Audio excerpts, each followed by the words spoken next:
Katta yosh qizlar qolmayapti. Oldin qizlar erkaklarni qo'qadi, hozir bolalar qo'yapti. To'ppa to'g'ri. Hozir ham 30 ga kirgan yigitlarimiz normalniy kelin topolmay, normalniy xotin topolmay, sarsoni sargardon bo'lib yuribdi.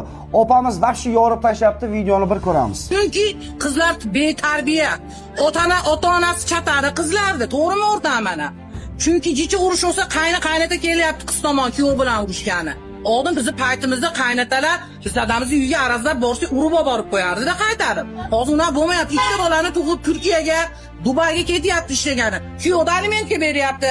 Ipsiz baylanyapti kuyovlar. Shuning uchun balkim qo'rqyapti yosh qizlar kam rostdan qo'shilaman. Insofni mana shu qizlarini turmushga berayotgan qaynonalarga bersin. Qizni bergandan keyin orqasidan bir fitnalar qilib, kuyovni yamonlaydigan qaynonalar hozir jamiyatimizda to'lib ketganligi sababli ajrimlar ko'p, bolalar yetim qolishga davom etyapti.